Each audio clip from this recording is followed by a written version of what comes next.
Welcome to Wrong Time Watch. My name is Kevin, and today we're looking at the VanBanner Adroit GMT and the Borealis Sea Storm Mark II GMT. Price for the VanBanner is $300, around $300, and the Borealis is $415. This watch was provided to me, so I'll mark the video as a paid promotion. And this one I paid for, I think about a year ago. So these watches do have some things in common. They both have sapphire crystals. They both have rotating bezels.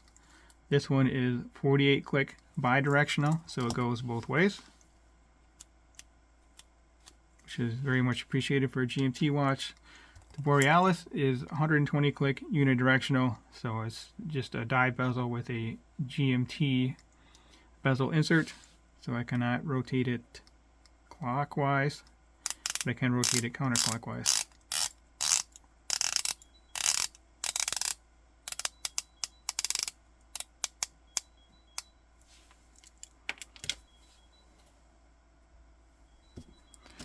Alright, so on to also the bezel. This is stainless steel bezel insert, and this is a sapphire bezel insert. It looks very cool, very similar to what would be on a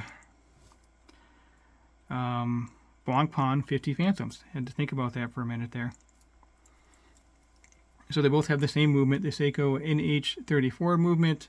They both have a date, but this dial is not cut out for a date. Kind of made an odd choice when I selected this watch. I wanted the Pepsi bezel.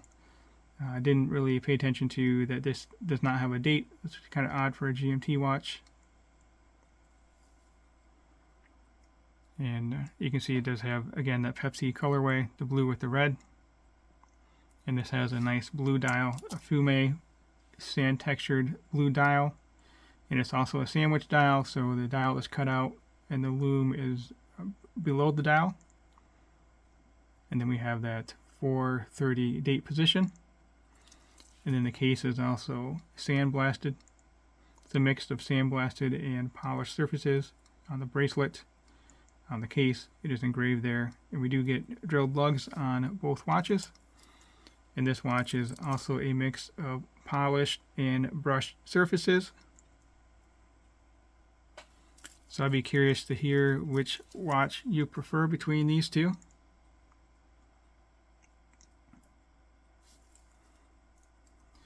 6 beats per second and 41 hours power reserve for both of these watches as well. So push-pull crown on the VanBanner, and then on the Borealis we have a screw-down crown. They are both signed crowns. This is a loomed and signed crown.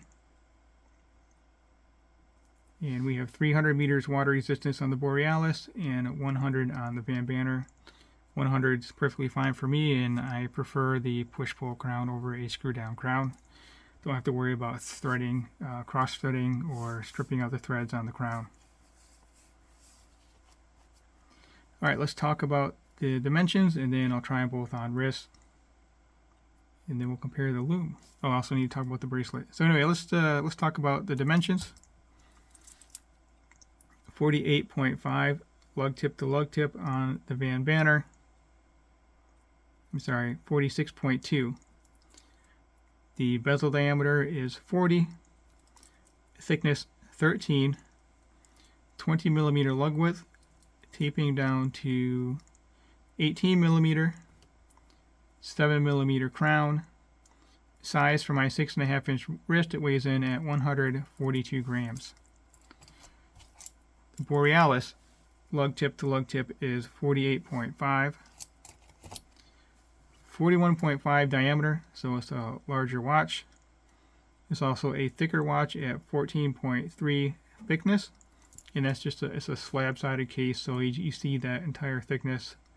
You don't see like the Seiko SKX. It doesn't look as thick because you have kind of the side case and it's curved, and then you have the bezel all on different planes there. So we were talking about thickness of 14.3 20 millimeter lug width, tapering down to 18, same as the VanBanner. 6.9 millimeter crown, and the size for my 6.5 inch wrist, it weighs in at 161 grams. Okay, on to the bracelet. We do have solid end links, solid links, held in place with screw pins. We do have a stamped and milled clasp. It is held in place by friction fit. And then you have the safety clasp, so it is held on here securely. I prefer a dual pusher type clasp, but this works. Okay, on to the VanBanner solid end links, and they are quick release. You see those knobs on the pin there, so you can quickly remove the bracelet. And again, it also does have the drill lug, so very easy to swap out the bracelet on this. Solid links held in place with screw pins. And again, this is a butterfly clasp. It's all milled, no stampings here. And this does have the dual pushers, so it's a secure system. And they do provide these 1.5 links, which I have both of them installed on here to get you a good fit on wrist.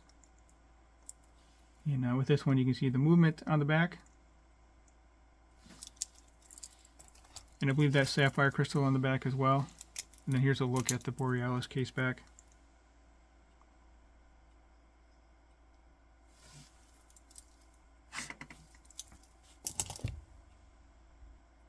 Okay, here's the Borealis on wrist.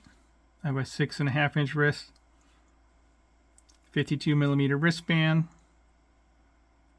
So I think it looks okay on my wrist. It's just a little thicker than what I prefer. And again, it has that slab-sided case, so it just looks really thick. Kind of like wearing a tuna can on your wrist. If you haven't subscribed yet, please hit that subscribe button. I really appreciate it. It really helps me out. We do have a signed clasp as well. This thing's kind of sticking out. It doesn't really go all the way down. That I'm not sure if you can see that. Let me show you here off my wrist.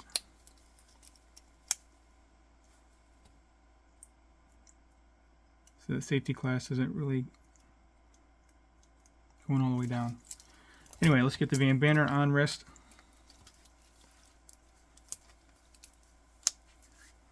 So I'm wearing it, maybe a little loose, but not really. It's a good fit. Just happened to have the good wrist size, I guess, to have a good fit with this watch. But again, you do get these 1.5 links, so you can get it sized in pretty well. And this looks better on my wrist. This is a smaller watch, so I think it works better on my 6.5 inch wrist. And it's a little less thick, but it is still a somewhat thick watch. It's 13 millimeter. That's probably about the top end for a thickness that I want on a watch, so it's really not that bad. The 14.3 on the Borealis is a bit much. All right, let's check out the loom. Okay, so we have the VanBanner on the left. The bezel insert is loomed. It's a black loom, so it's not quite as bright. It's not really as bright at all as the bezel insert on the Borealis. And I would say the hands and indices are also brighter on the Borealis. So if your criteria at the top of your list is loom, then I would go towards the Borealis. I think just about everything else, I prefer the VanBanner. And maybe I like the clasp a little bit more on the Borealis. It's not the best, but, well, you know, either way. So I'd be curious to hear your thoughts. Let me know which of these two watches you prefer. And as always, thank you for your time, and thank you for watching.